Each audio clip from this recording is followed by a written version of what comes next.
কাফের তো তারা যারা আল্লাহর কোরআনে বাধা দেয়।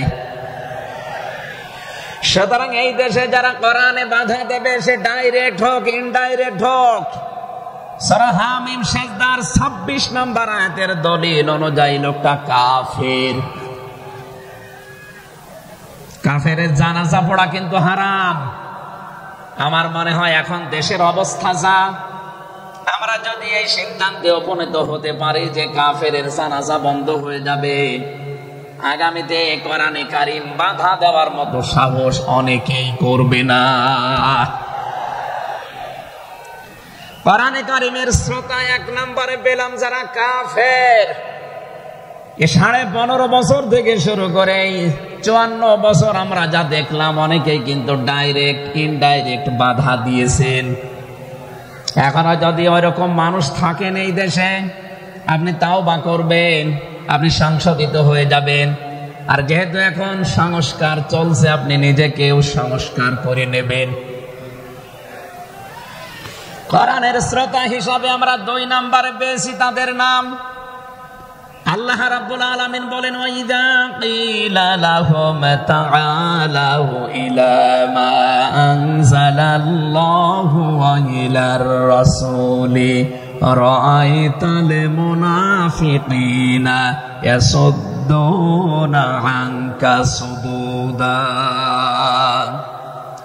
সূরা নিসার 61 নম্বর আয়াতে আছে, হে নবী, মানুষদেরকে আপনি যখন বলবেন আসো আল্লাহর বিধানের দিকে আসো, রাসূলের জীবনের দিকে আসো, আপনি দেখতে পাবেন অনেক মানুষ শুনতেও আসবে কোরআন, আপনার কথাও শুনতে আসবে। কিন্তু যখন দেখবে যে এগুলো কোরআনের সাথে আমাদের জীবনের মিল নেই, রাসূলের এই আদর্শের দিকে ডাকে, এগুলোর সাথে বাস্তবতা আমাদের মেলে না, রাআইতাল মুনাফিকিনা ইয়াসুদ্দুনা আনকা সুদুদা, আপনি দেখতে পাবেন ও মানুষগুলো আস্তে করে আপনার কাছ থেকে পেছন ফিরে কেটে পড়ছে। বলেন নাউজুবিল্লাহ। সুতরাং কোরআন শুনতে এসে যেগুলো যাদের জীবনে মিলবে না, এই মানুষগুলো যদি মন খারাপ করে, রাগ করে, যে কোনো কায়দায় চলে যেতে চান, আপনি মনে করবেন মুনাফিকের ছাপ আপনার ভেতরে আছে। আল্লাহ আমাদের হেফাজত করুন, বলেন আমিন। 3 নম্বর শ্রোতার বর্ণনা পেয়েছি সূরা আনফালের 2 নম্বর আয়াতে। আল্লাহ পাক বলেন, ইন্নামাল মুমিনুনা আল্লাযীনা ইযা যুকিরাল্লাহু ওয়াজিলাত কুলুবুহুম ওয়া ইযা তুলিয়াত আলাইহিম আয়াতুহু যাদাতুহুম ঈমানা ওয়া আলা রাব্বিহিম ইয়াতাওয়াক্কালুন। চিৎকার করে বলেন আল্লাহু আকবার। আল্লাহ পাক বলেন, আমার দৃষ্টিতে তো কোরআনের শ্রোতা আসল এবং মুমিন তারা, যাদের সামনে আমার নাম উচ্চারণ হলে তাদের অন্তরাত্মা কেঁপে ওঠে, আমার আয়াতগুলো তাদের সামনে তেলাওয়াত হলে এ মানুষগুলোর ঈমান ভেতরে যা আছে এটা আরো বেড়ে যায়। এখানে যাদাতুহুম ঈমান আর ব্যাখ্যায় আমি দেখেছি, শরীরের পশমগুলো দেখবেন আপনি হঠাৎ খাড়া হয়ে যাবে, বাম স্তনের 2 আঙ্গুল নিচে একটা গোস্তের টুকরা আছে, ওটা কাঁপবে, কাঁপাকাঁপি করবে, একটা অনির্বচন শোক আপনি আলাদা অনুভব করবেন। এই 3টা যদি এখন আমাদের ভেতরে তৈরি হয়, আলা রাব্বিহিম ইয়াতাওয়াক্কালুন, বাড়ি যাওয়ার আগে এই সিদ্ধান্ত নিয়ে যাওয়া যাবে যে আল্লাহ ছাড়া আর কারো উপরে আমরা ভরসা করি না। বলেন সুবহানাল্লাহ। এই 3টা আয়াত দিয়ে আমি বোঝাতে চেয়েছি কাফের কারা, মুনাফিক কারা, আল্লাহর দৃষ্টিতে মুমিন কারা। 3 নম্বরে এই তরিকায় যদি আমরা এই 3টি গুণ অর্জন করতে পারি, আজকে আল্লাহর কথাগুলো শুনলে আপনার ভেতরে কাঁপ ধরবে। 2 নম্বরে আল্লাহর আয়াত তেলাওয়াত হবে, যখন বুঝতে পারবেন যে কি বলে, ওয়াইদা সামিউ মা উনজিলা ইলার রাসূলি তারা আয়ুনাহুম তাফিদু মিনাদ দামি মিম্মা আরাফু মিনাল হক ইয়াকুলুনা রাব্বানা আমান্না ওয়াকতুবনা মা'আশ শাহিদিন। সূরা মায়েদা 7 নাম্বার পারার 1 নাম্বার পৃষ্ঠার 1 নাম্বার লাইনের 83 নাম্বার আয়াতে আছে।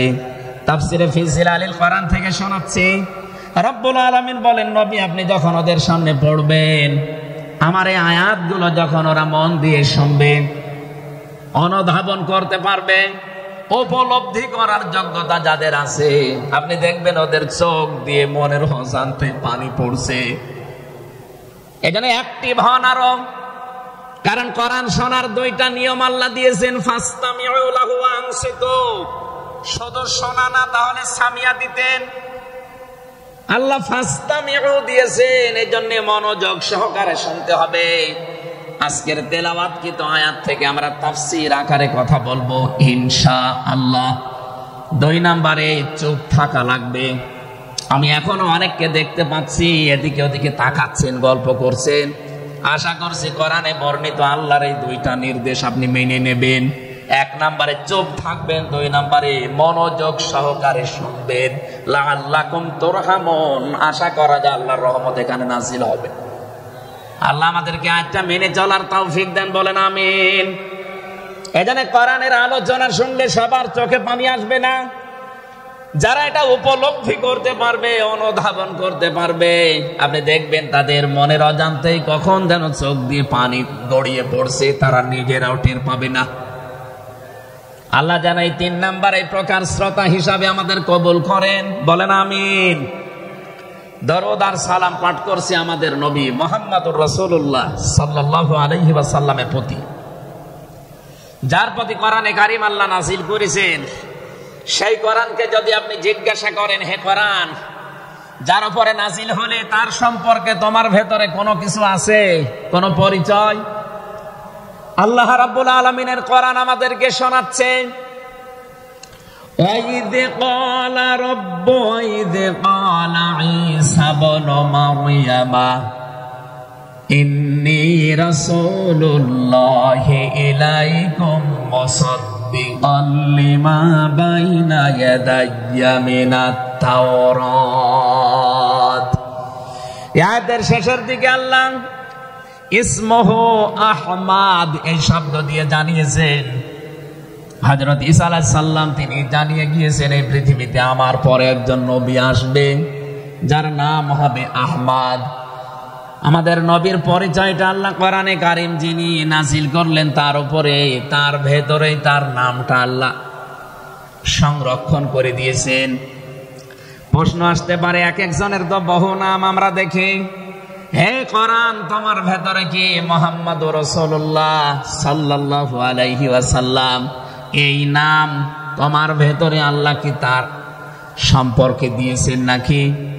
আমরা যে তেলাওয়াত করেছি সূরা ফাতিহা, এই সূরা থেকে যেহেতু আজকে আলোচনা করব, এই সূরার প্রথম আয়াতে আমার আল্লাহ আমার নবীর নামকে উল্লেখ করে জানিয়েছেন। এটা 29 নাম্বার আয়াত, মুহাম্মাদুর রাসূলুল্লাহ। সূরা ফাতিহার 29 নাম্বার আয়াতটা আমরা পড়েছি 4 ভাগের 1 ভাগ। এই আয়াত থেকে আমরা আজকের আলোচনার বিষয় সাজিয়েছি। আমার আজকের বিষয়বস্তু, আমরা মুহাম্মদুর রাসূলুল্লাহর উম্মত হতে চাই। সত্যি যদি আল্লাহর দৃষ্টিতে বিশ্বনবী মুহাম্মদুর রাসূলুল্লাহর উম্মত আমরা হতে চাই, মাস্ট বি তেলাওয়াতকৃত আয়াতের এই বর্ণিত গুণগুলো আমাদের এখন থেকেই অর্জন আরম্ভ করা লাগবে। আমি সহ যারা এসেছি অবশ্যই আল্লাহ এই গুণগুলো এখন থেকে যেন পালন করার তৌফিক আমাদেরকে দান করেন, আমিন। সূরার নাম সূরা ফাতিহা, ফাতাহ মানে বিজয়।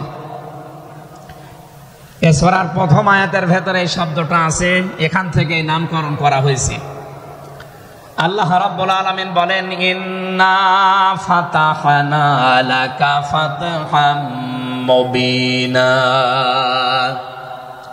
অবশ্যই হে নবী, আমি আপনাকে একটা সুস্পষ্ট বিজয়ের সুসংবাদ দিচ্ছি। এই বিজয়ের ঘটনা তো ঐতিহাসিকভাবে ইবনে কাসিরের ভেতর থেকে আমি শিক্ষার জন্য এবার বলছি। এদিকে খুব অ্যাক্টিভ হয়ে থাকবেন। ফাতিহার 18 নম্বর আয়াত। আমার যতটুকু পড়াশোনা আছে, আমার যতটুকু লেখাপড়ার স্টাডি আছে, এই আয়াতটা এখন বাংলাদেশে সব চাইতে বেশি প্রয়োজন। সূরা ফাতিহা 18 নম্বর আয়াত। যে যেখানে আছেন, দাঁড়িয়ে আছেন, বসে আছেন, শুয়ে আছেন, কান এবার খাড়া করে দেন। হুদায়বিয়ার সন্ধির যে ঘটনা আমরা শুনেছি এতদিন পর্যন্ত, শুধু শুনেছি অনেকে, কিন্তু এখান থেকে শিক্ষাটা আজ অনেকে নেয়নি।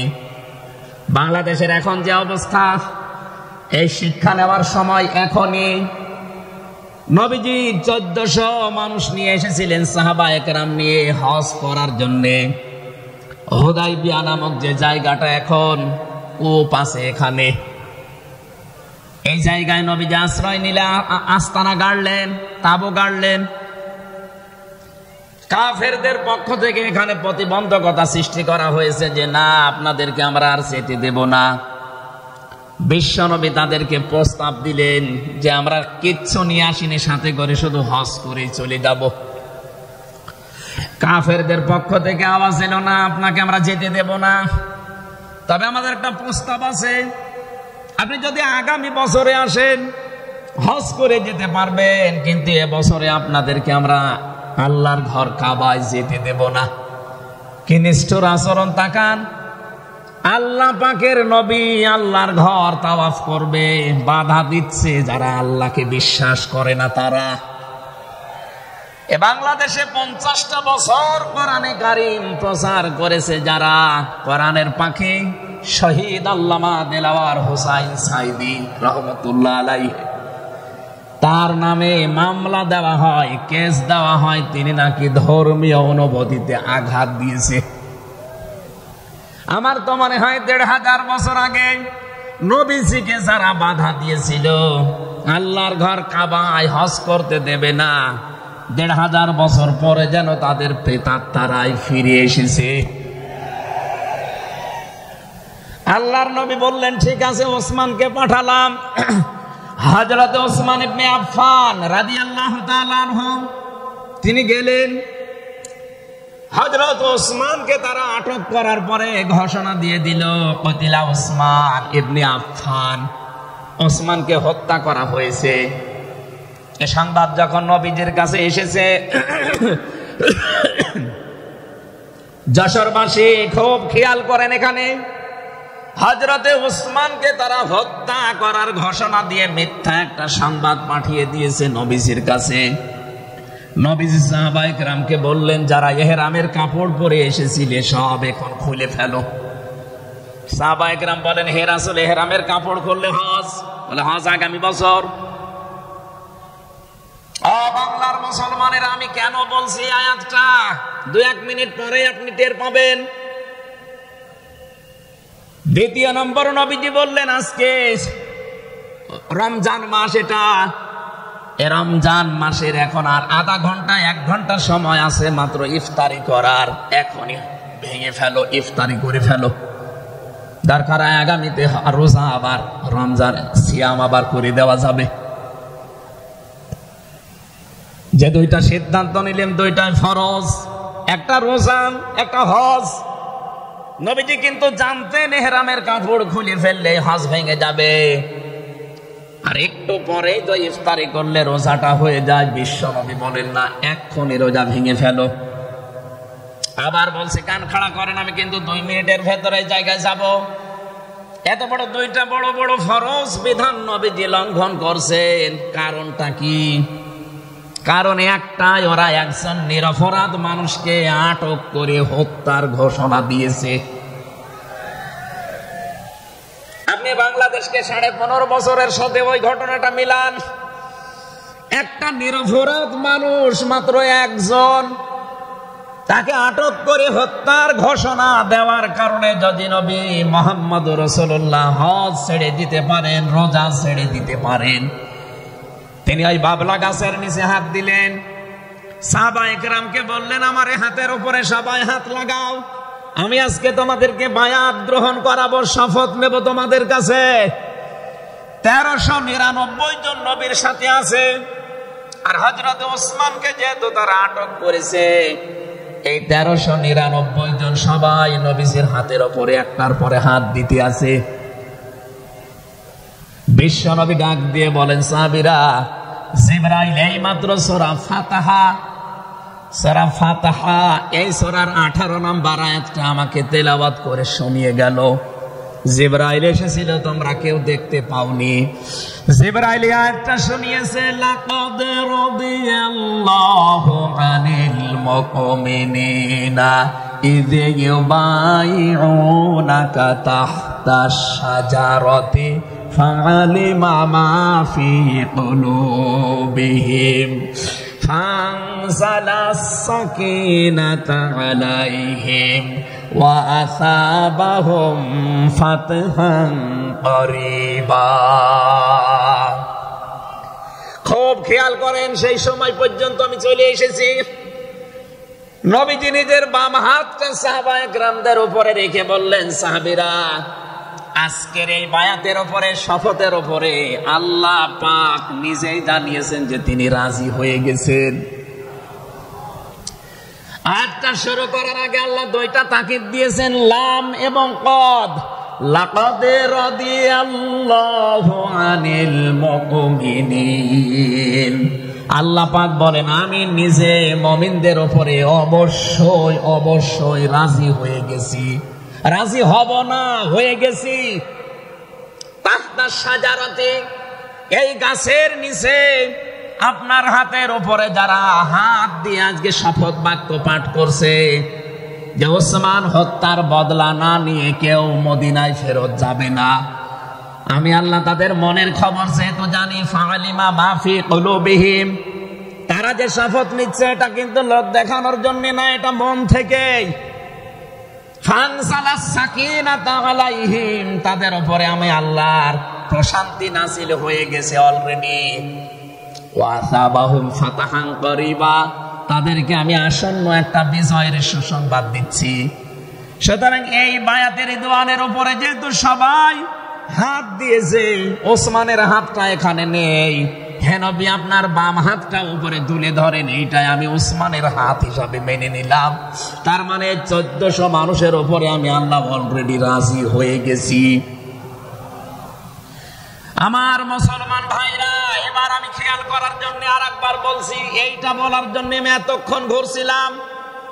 একটা নিরপরাধ মানুষকে ওরা মিথ্যা তথ্য ছড়িয়েছে যে আটক করা হয়েছে, মেরে ফেলা হয়েছে, হত্যা করা হয়েছে। নবীজি একজন মানুষের জীবনের বদলা নেওয়ার জন্য 1400 মানুষকে তিনি বায়াত করাচ্ছেন, শপথ বাক্য পাঠ করাচ্ছেন। একটু খেয়াল করেন তো, একজন মানুষের জীবনের জন্য জীবন দিতে প্রস্তুত 1399 জন, আর নবী সহ। এমন বাক্য তিনি পাঠ করিয়েছেন, এমন শপথ নিয়েছেন যে আল্লাহ অলরেডি রাজি হয়ে আয়াত নাজিল করছেন। নবীজি বললেন ওরা ওসমানকে হত্যা করেছে, ওসমান একজন নিরপরাধ মানুষ। একটা নিরপরাধ মানুষকে বিনা কারণে আটক করে হত্যা করেছে, ওদের কোনো ক্ষমা নেই। আমরা আজকে 1400 মানুষ শপথ নিলাম, ওদেরকে হত্যার প্রতিশোধ না নিয়ে আমরা কোনোদিন আর মক্কা মদিনায় ফেরত যাব না। আমার তো মনে হচ্ছে বাংলাদেশে এখনো বহু মানুষ বিনা কারণে যাদেরকে হত্যা করা হয়েছে, নিরপরাধ মানুষগুলোকে ফাঁসির কাস্টে ঝোলানো হয়েছে, কত মানুষকে মৃত্যুর দিকে ঠেলে দিয়েছে।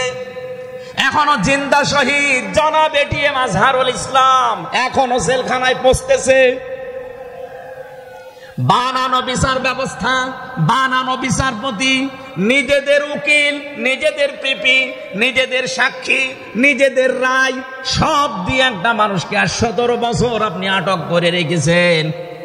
আমার তো মনে হয় এখন সময়ের দাবি, সূরা ফাতিহা থেকে যেহেতু তাফসীর শুনছেন, আজ এই বাংলার 18 কোটি জনগণের উপরে যদি আল্লাহ পাক খুশি হতে চান, এই নিরপরাধ মানুষগুলোকে জেলখানা থেকে মুক্ত করা লাগবে।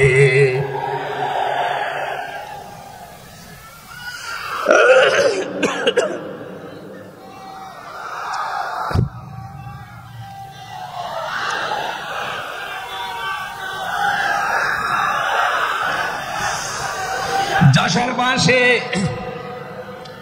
আল্লাহ রাব্বুল আলামিন এখানে কয়েকটা বিষয় আমাদেরকে উপহার দিতে চেয়েছেন সুসংবাদের মাধ্যমে। এক নম্বরে আল্লাহ বলেন আমি রাজি হয়ে যাব। দুই নম্বরে ওদের মনের মূল কথাগুলো যেহেতু আমি জানি, সুতরাং যারা নারায়ে তাকবীর আল্লাহু আকবার স্লোগান দিয়ে এই মাজলুম মানুষটার পক্ষে অবস্থান নিলেন, আমার তো মনে হচ্ছে ফানজালাস সাকিনাতা আলাইহিম, আল্লাহ পাক তার রহমত এখন এই দেশের উপরে নাজিল করবে। দুই নম্বরে ওয়াসাবাহুম ফাতাহান করিবা, একেবারে সুপ্রসন্ন নিকটবর্তী বিজয় আমাদেরকে আল্লাহ এই মাজলুম মানুষটার পক্ষে দাঁড়ানোর কারণে দেবে। আমি আজকেও একজন জেলখাটা মানুষের সাথে কথা বলছিলাম, তিনিও প্রায় 3.5-4 বছর জেলে ছিলেন। তিনি জানাচ্ছিলেন যে হামজা ভাই, আসলে আমরা যারা জেলে ছিলাম তারা ছাড়া এটা বোঝানো সম্ভব না।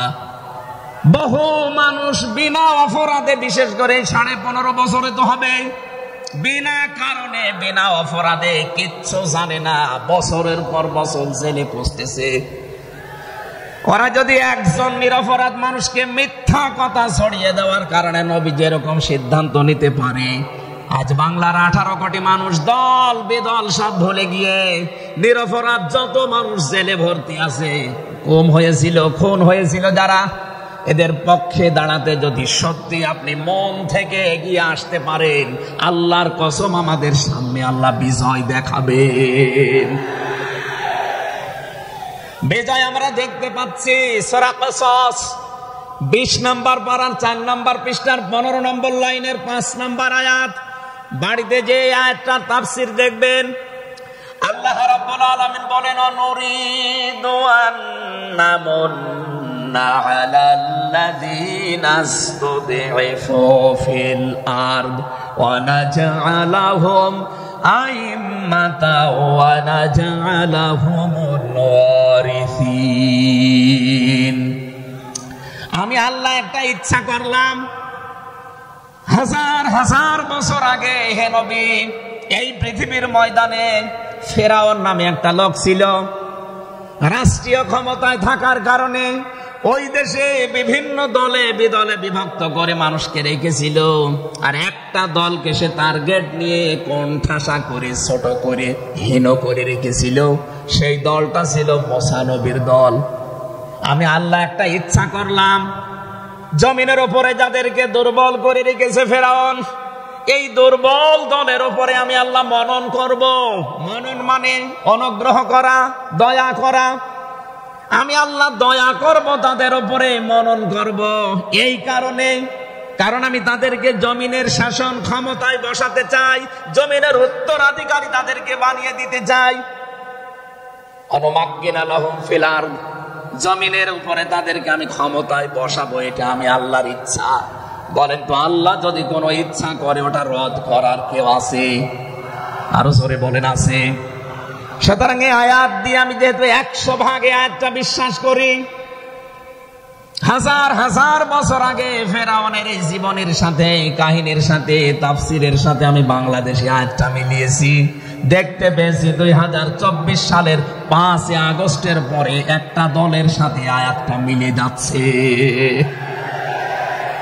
আপনি যাই মনে করেন এইটাই বাস্তব। 54 বছরে ধোয়া তুলে ভুয়া চেতনার নাম দিয়ে যাদেরকে কোণঠাসা করে রেখেছিলেন জনগণের কাছ থেকে, আল্লাহ যেন হঠাৎ করে মানুষের মনের ভেতরে তাদের প্রতি পরিবর্তন এনে দিয়েছেন। আল্লাহ পাক যেন এই মানুষগুলোকে একটা মনন করেছেন, একটা দয়া দেখিয়েছেন। ওয়ানাজআলাহুম আইম্মাতান, জমিনের ইমাম তাদেরকে যেন আল্লাহ দিনের পর দিন বানিয়ে দিচ্ছে। তাদের আচার ব্যবহার, তাদের চরিত্র, তাদের ব্যবহার, তাদের মাধুর্যতা, তাদের যে ইখলাস, এগুলো দেখছে আমার আল্লাহ দিনের পরে দিন জমিনের ইমাম তাদেরকে আল্লাহ বানাচ্ছেন। ওয়ানাজআলাহুমুল ওয়ারিসিন, আয়াতের শেষের কথা, আল্লাহ তাদেরকে জমিনের ওয়ারিস বানিয়ে দেবেন। যেহেতু আল্লাহর সিদ্ধান্ত রদ করা যায় না, ফাআলুল লিমা ইউরিদ, তিনি যা ইচ্ছা তাই করেন। ইন্নামা আমরুহু ইযা আরাদা শাইআন আইয়াকুলা লাহু কুন ফায়াকুন। আল্লাহ পাক বলেন, আমি যদি কোনো ইচ্ছা করি শুধু বলি কুন, সঙ্গে সঙ্গে ফায়াকুন হয়ে যায়। কোরআনের উপর আমার 100% বিশ্বাস নিয়ে কথা বলছি আমি। এই আয়াতগুলো মাস্ট বি আমার আল্লাহ বাংলাদেশে দেখাবে। বলেন আমিন, আরো জোরে বলেন আমিন। 6 নাম্বার আয়াত হচ্ছে অনুমাক্কিনা লাহুম ফিল আরদ। আমি আল্লাহ তাদেরকে জমিনের চেয়ারে ক্ষমতায় বসিয়ে দেব। কেন জানো? অনুরিয়া ফিরআউনা ওয়া হামানা ওয়া জুনুদাহুমা মিনহুম মা কানু ইয়াহদারুন। আমি আল্লাহ দেখাতে চাই ফেরাউনকে, হামানকে আর তার সৈন্যবাহিনীকে, তারা তাদেরকে সবচাইতে বেশি ভয় করত জমিনে যাদেরকে, সেই মুসা নবীর দলকে আমি আল্লাহ জমিনের শাসন ক্ষমতায় বসিয়ে তাদেরকে দেখাবো। এই 54 বছর জালেম এবং মুনাফিকরা সবচাইতে বেশি ভয় বাংলাদেশে যাদেরকে করেছে, তাদের প্রতি মানুষের মন মানসিকতা আল্লাহ ঝুঁকিয়ে দিয়েছেন। এই জন্য কোরআনের আয়াতের উপরে বিশ্বাস করে বলছি, এই বাংলাদেশে যারা নিরপরাধ মানুষ আছে তাদেরকে যদি 5 তারিখের পরে বিভিন্ন আন্দোলনের কারণে, মানবিকতার কারণে ছেড়ে দেওয়া হয়, বিশেষ করে ম্যাডাম খালেদা জিয়াকে আপনি ছেড়ে দিয়েছেন। এরপরে আমরা দেখতে পেলাম আব্দুল সালাম পিন্টু ভাইকে ছেড়ে দিয়েছেন। এরপরে গিয়াসউদ্দিন মামুন ভাইকে ছেড়ে দিয়েছেন। মিয়ানুরউদ্দিন অপু ভাইকে ছেড়ে দিয়েছেন। আমরা চাই জনাব এটিএম আজহারুল ইসলামকেও মুক্তি দেওয়া হোক। এ দাবির পক্ষে আছেন কারা দেখি? লিল্লাহি তাকবীর।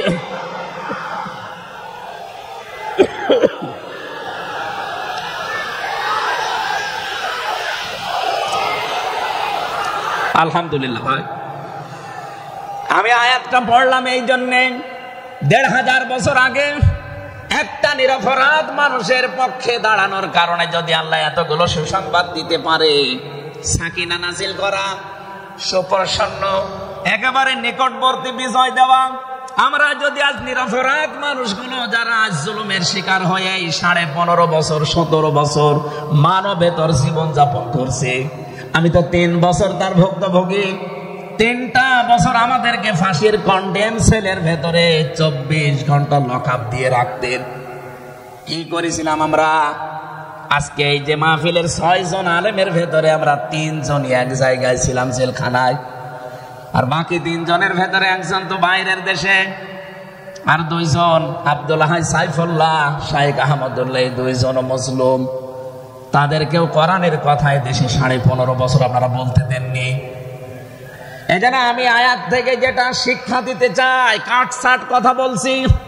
বাংলাদেশে যদি আল্লাহর সাকিনা, প্রশান্তি মনে এবং বাইরে আপনি দেখতে চান, সুপ্রসন্ন বিজয় যদি দেখতে চান, অবশ্যই আপনাকে নিরপরাধ যারা এখনো পর্যন্ত বিভিন্ন জায়গায় মাজলুম হয়ে আছে তাদের পক্ষ নেওয়া লাগবে। কথা বলেন। আল্লাহ আজকে আমাদের জীবনে 100% মেনে চলার তৌফিক দেন, বলেন আমিন। এই সূরা ফাতিহা থেকে আমরা পড়েছি 29 নম্বর আয়াত। আমাদের আলোচনার বিষয় মুহাম্মদুর রাসূলুল্লাহর উম্মত কারা? রব্বুল আলামিন বলেন মুহাম্মাদুর রাসূলুল্লাহ।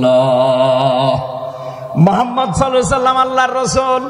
হে নবী, দুনিয়ার কেউ যদি আপনার রিসালাত স্বীকার না করে, কেউ যদি সাক্ষী না দেয়, আমি আল্লাহ নিজের সাক্ষী দিয়ে দিলাম আপনি আমার রাসূল। সুতরাং এই বাংলার জমিনে কেউ যদি নবীর আদর্শ না মানে, বিশ্ব নবীর কোনো ক্ষতি হবে না, আল্লাহরও কোনো লস নেই, যত ক্ষতি আমাদের। কথা বলেন না কেন? কোরআনের চোখ লাগিয়ে দেখতে পাচ্ছি এদেশে হাজারো মানুষ জাহান্নামে দৌড়াচ্ছে, কারণ নবী মুহাম্মদুর রাসূলুল্লাহ বাদ দিয়ে পৃথিবীতে যদি অন্য কাউকে কিয়ামত পর্যন্ত কেউ আদর্শ মেনে চলে, কোরআনের কসম দিয়ে বলছি মাস্ট বি লোকটা জাহান্নামী। এজন্য এরকম আচরণে যারা আছেন, বুঝে হোক না বুঝে হোক, আল্লাহ রাব্বুল আলামিনের পরিচয় দেওয়ার আগে আমার আল্লাহ রাসূলের পরিচয় আমাদের কাছে দিয়েছেন। রাব্বুল আলামিন বলেন কুল হুয়াল্লাহু আহাদ আল্লাহুস সামাদ লাম ইয়ালিদ ওয়া লাম ইউলাদ ওয়া লাম ইয়াকুল লাহু কুফুয়ান আহাদ। এখানে আল্লাহর একাত্মবাদের শিক্ষা দেওয়া হচ্ছে। আল্লাহ পাক বলেন, হে নবী আপনি বলুন, অথচ শোনানো হচ্ছে যার কথা, তার কথা তো আগে বলার দরকার ছিল। এখানে আগে রিসালাতের ঘোষণাটা দেওয়া হয়েছে, কুল, হে নবী আপনি বলুন। ও বাংলার মুসলমানেরা, ফেরাউনের জীবনী পড়ে আমি দেখেছি সে কিন্তু আল্লাহর একাত্মবাদের ঘোষণা দিয়েছিল, কিন্তু রিসালাতের ঘোষণা দেয়নি, এজন্য লোকটা ঈমান পায়নি। বাংলাদেশে বহু মানুষকে আমরা দেখতে পাচ্ছি, আল্লাহর কথা বললেও বলেন আমরা কি নামাজ পড়ি না, রোজা রাখি না, আমি কি হজ করি না, দান সাদকা করি না, এগুলো সব আল্লাহর বিধান। এগুলোর পাশাপাশি আল্লাহর প্রেরিত পুরুষ যিনি আমাদের এই জামানায়, আল্লাহর প্রেরিত পুরুষ যিনি কিয়ামত পর্যন্ত, তার নাম মুহাম্মাদুর রাসূলুল্লাহ। জ্ঞানী মানুষ যারা বসে আছেন এক কথায় তারা বুঝবেন আমি জানি। আজ বিশ্ব নবীর আদর্শ বাদ দিয়ে আপনি কার আদর্শ মানেন আপনার বিবেকের কাছে প্রশ্ন করেন। এটা রাজনীতি মনে করে কেউ যদি চলে যান আপনার কপালে আগুন লাগবে, আপনারও মরণ হবে ফেরাউনের মতো। আল্লাহকে মেনেছিল কিন্তু রিসালাত মানে নাই। এদেশে আজ অনেকেই আল্লাহর কথা বললে নামাজ পড়ে, রোজা রাখে, হজ করে আসে, দান সাদকা করে। আরে ভাই, এগুলো সবই আল্লাহর বিধান। আপনি আল্লাহকে মানেন, কিন্তু তার প্রেরিত পুরুষ এই জামানায় যিনি কিয়ামত পর্যন্ত, তার নাম মুহাম্মাদুর, আবার জোরে বলেন মুহাম্মাদুর রাসূলুল্লাহ। এতক্ষণ পর্যন্ত যা বললাম আমি আশা করছি আপনি বুঝেছেন। বিশ্ব নবী বাদ দিয়ে অন্য কারো আদর্শ এই জমিনে মানা যাবে না। মানলে আপনি বুঝে মানেন, আর না বুঝে মানেন আপনি জাহান্নামী। এখন যদি মুসা আলাইহিস সালাম আসে দুনিয়ায়, যদি ঈসা নবী এখন আসে, আর আমরা কেউ যদি আল্লাহর নবী মুহাম্মদুর রাসূলুল্লাহকে বাদ দিয়ে ঈসা নবী, মুসা নবীকেও মেনে চলি, নিছক আপনি জাহান্নামী। এটা রেকর্ড হচ্ছে, সারা দুনিয়ায় যাবে। সূরা আলে ইমরানের ৮০ নম্বর আয়াত।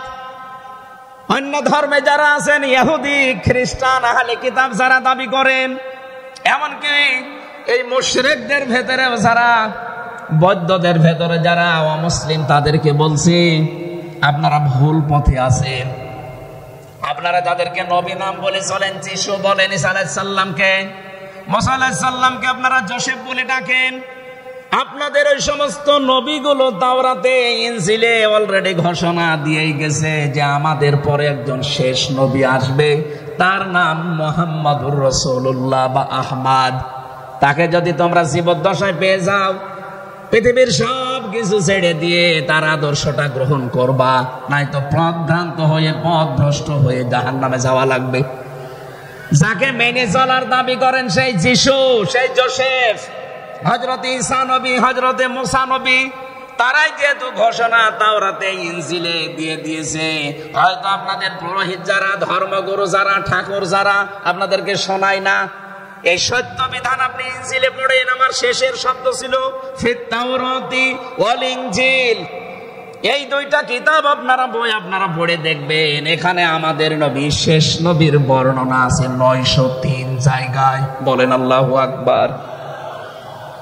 আল্লাহ পাক প্রথম শব্দে জানাতে চেয়েছেন, হে নবী, কেউ যদি আপনাকে স্বীকার না করে, কেউ না মানে, আমি আল্লাহ নিজে ঘোষণা দিলাম, ওয়াল্লাযীনা মাআহু আশিদ্দাউ আলাল কুফফার।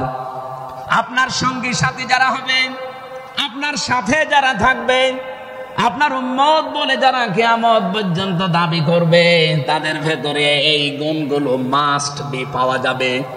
যশোরবাসী, এবার আপনাদের জন্য আপনি মিলান তো, এই আয়াতটা নিজের জীবনে আছে কিনা।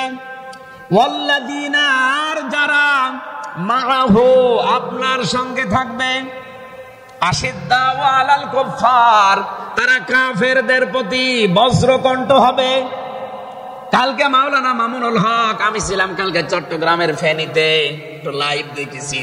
উনি কিন্তু শেষের দিকে এটা জানিয়েছেন, ওঠো বজ্রমুঠি করো, ঘোষণা দাও।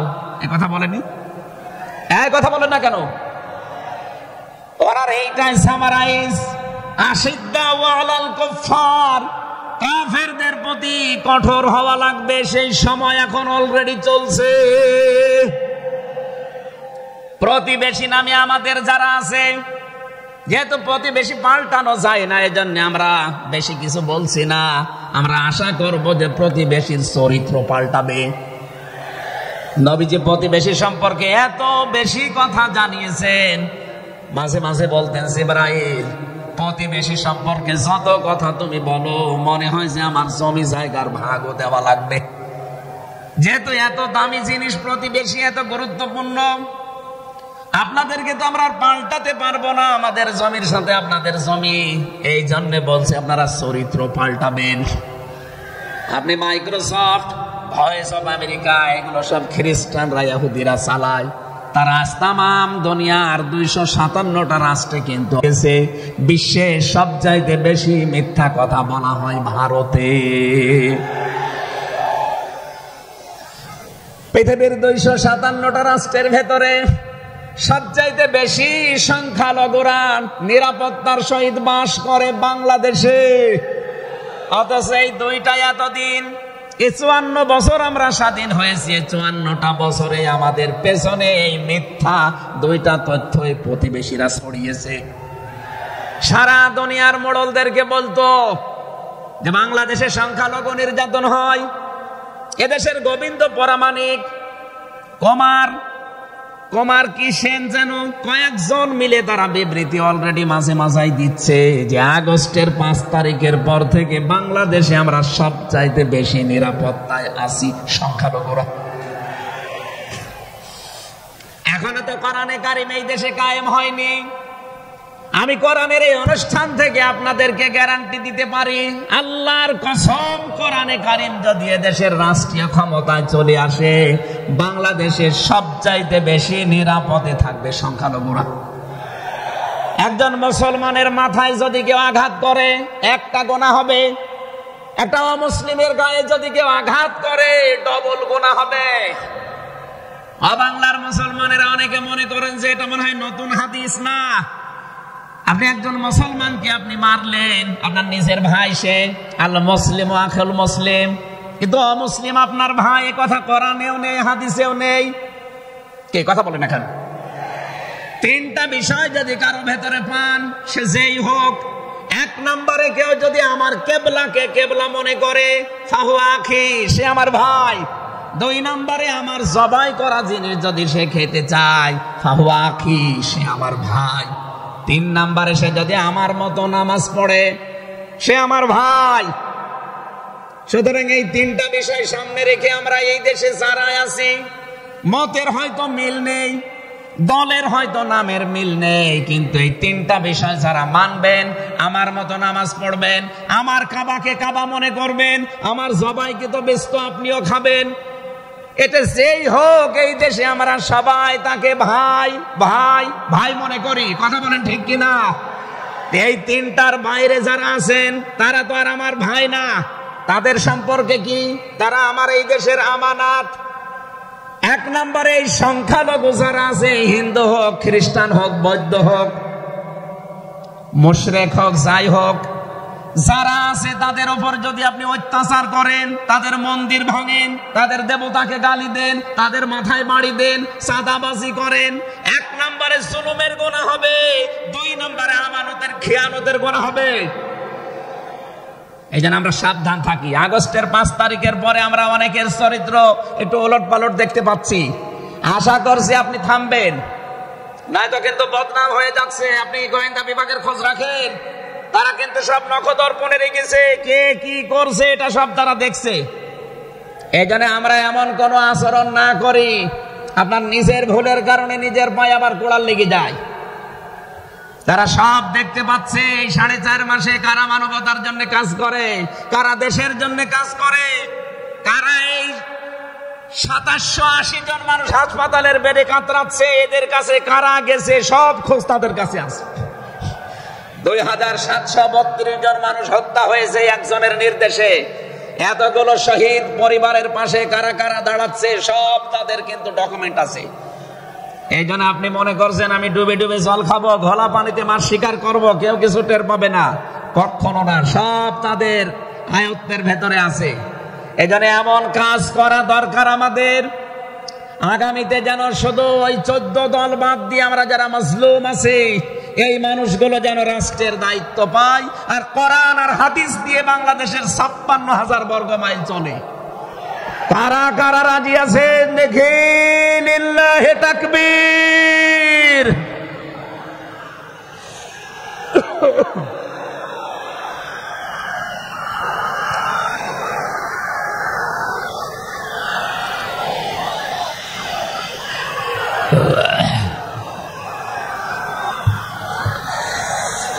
আমার ভাইরা,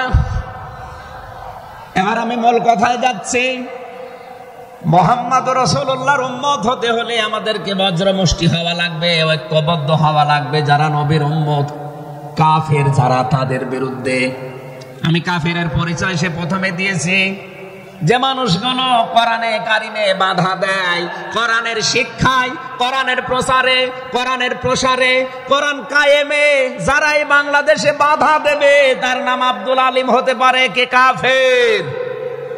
এদের বিরুদ্ধে কঠোর হওয়া লাগবে আপনাকে। আমি আবার বোঝার জন্য বলছি, নাম হয়তো আপনার আল্লাহর নাম আপনি নিয়েছেন আব্দুল আলিম, আব্দুল খালেক, কিন্তু আপনার কাজ যদি কোরআন প্রচারে বাধা দেওয়া হয়, ডাইরেক্ট ইনডাইরেক্ট, অবশ্যই আপনি বুঝতে পেরেছেন আমি কি বলছি। আপনি কিন্তু আর সাধারণ মানুষ নেই, আপনি মুনাফিকও নেই, আপনি মুসলমানও নেই, আপনি কাফের হয়ে গেছেন। আল্লাহ আমাদের হেফাজত করুন, বলেন আমিন। কাফেরদের যত অনুষ্ঠান আছে সেখানেও কড়াকড়ি করা লাগবে আপনাকে। কে বলেছে ধর্ম যার যার উৎসব সবার? এটা কুফরি কথা। ধর্ম যার যার, উৎসব তার তার। হ্যাঁ, কথা বলেন। মান তাশাব্বাহা বিকওমিন ফাহুয়া মিনহুম। যার সাথে যার সাদৃশ্য মিলবে, সে আচার ব্যবহারে, ধর্মীয় রীতিনীতিতে কিয়ামতের দিন তার সাথে থাকা লাগবে। কোনদিন আজ পর্যন্ত আপনি পিটিয়েও কোন হিন্দু ভাইকে গরু জবাই করেন যখন কোরবানি দেওয়ার জন্য, তাকে পাবেন। তারা জানে যে এটা আমাদের ধর্মীয় অনুষ্ঠান না, এই জন্য তারা আসে না, ঠিক করে তারা আসে না। আপনি কোন কারণে সেখানে যাবেন?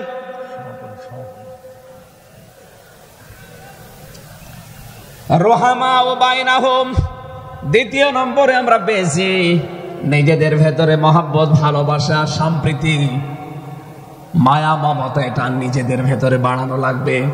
আপনি নবীর উম্মত হতে চান, অথচ এটা নিজেদের ভেতরে আরো দূরত্ব তৈরি করেন না। এটা নিজেদের ভেতরে আরো স্যাক্রিফাইস করে হোক, ডাকাডাকি করে হোক, নিজেদের ভেতরে এটা তৈরি করা লাগবে আরো বেশি। তারাহুম রুক্কান সুজদা। হে নবী, আপনার উম্মত যারা, আপনার সাথে যারা আছে, তাদেরকে দেখতে পাবেন আল্লাহর সন্তুষ্টি এবং অনুগ্রহ তালাশ করার জন্য। তারা রুকু এবং সেজদাকারী অবস্থায় তাদের দেখতে পাবেন। নবীর উম্মত যারা এসেছেন, অন্য ধর্মের লোকদেরকে বাদ দিলাম, বিশ্ব নবীর উম্মত যারা এখানে বসে আছেন, আমাদের উচিত হবে যতদিন আজরাইল না আসে, ফরজ নামাজ আমরা কোনোদিন ছেড়ে দেব না। আরো জোরে বলেন। আল্লাহ যেন এটা মেনে চলার তৌফিক দেন আমাদের একেবারে জীবনের শেষ দিন পর্যন্ত। 2 নম্বরে, ফরজ নামাজের সময়টুকু যেভাবেই হোক বের করে আপনি আদায় করেন। সুন্নত নফল ওইগুলো যদি পড়তে না পারেন পরবর্তীতে পড়বেন, কিন্তু ফরজ নামাজ কেউ ছেড়ে দিয়ে সে আল্লাহর আয়ত্ত থেকে বের হয়ে যায়। বলেন নাউজুবিল্লাহ। সাহাবায়ে কেরাম আল্লাহর দরবারে যে 7টা কারণে কবুল হয়েছিলেন, তার ভেতরে 1 নাম্বার কারণ ছিল এই মানুষগুলো আল্লাহর বিধান সামনে পেলে পৃথিবী ভুলে যেতেন। আব্দুল্লাহ আনসারী রাদিয়াল্লাহু তাআলা আনহুর জীবনী পড়েছি। এই লোকটা আল্লাহর বিধান সেজদাকে সামনে রাখতে গিয়ে নিজের স্ত্রীকে এক কাপড়ে গর্তের ভেতরে বসিয়ে রেখেছিল, নিজের ছেলেকে শিকল দিয়ে বেঁধে রেখেছিল, তারপরও আল্লাহর বিধান সেজদা সে ভুলে যায় নাই। আমাদের এরকম কঠিন পরিস্থিতি এখন হয়তো আসেনি, তারপরও আমরা অনেকে বিনা কারণে ফরজ নামাজ ছেড়ে দেই। আমি নামাজের কথা মুসলমানদের কাছে সচরাচর বলতে চাই না, কারণ একজন মুসলমান আর একজন কাফেরের ভেতরে পার্থক্য নামাজ। নামাজ যদি কেউ না পড়ে সে মুসলমান থাকে কি করে? সুতরাং আজান হওয়ার পরে মুসলমান যাবে মসজিদে নামাজ আদায় করতে, মানুষ টের পাবে যে লোকটা মুসলমান। রিজালুল্লাহ তুলহিহিম তিজারাতু ওয়ালা বাইউন আন যিকিরিল্লাহ ইলা আখির আয়াত। মুসলমান ব্যবসায়ী যারা, তাদের পরিচয় আল্লাহ দিয়েছেন। আল্লাহ রাব্বুল আলামিন বলেন, এই পৃথিবীর ময়দানে যারা মুসলমান ব্যবসায়ী আজান হওয়ার সঙ্গে সঙ্গে ব্যবসা প্রতিষ্ঠান বন্ধ করে দিয়ে তারা সেজদায় দৌড়াবে।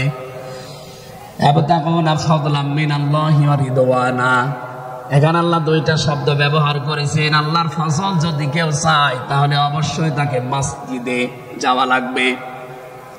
আল্লাহুম্মা ইন্নী আসআলুকা মিন ফাদলিকা, ফজলের জন্য জমিনে আল্লাহ পাঠিয়েছেন আমাদেরকে, আর রহমতের জন্য তার ঘর মসজিদে পাঠিয়েছেন। এজন্য আল্লাহর রহমতের জন্য 5 বার আল্লাহর ঘরে আমাদেরকে যাওয়ার নির্দেশ দিয়েছেন আল্লাহ। আর যদি ফজল অনুগ্রহ পেতে চাই রিজিক, এগুলোর জন্য জমিন, এই জমিন আল্লাহ আমাদেরকে হালাল রুজি উপার্জন করার যে ব্যবস্থা, এরকম ময়দান যেন তৈরি করে দেন। বলেন আমিন। সিমাহুম ফি ফুজুহিহিম মিন আসারিস সুজুদ, আল্লাহ বলেন এদের এই চিহ্নগুলো, সেজদার চিহ্নগুলো এদের চেহারার বিভিন্ন জায়গায় ফুটে উঠবে।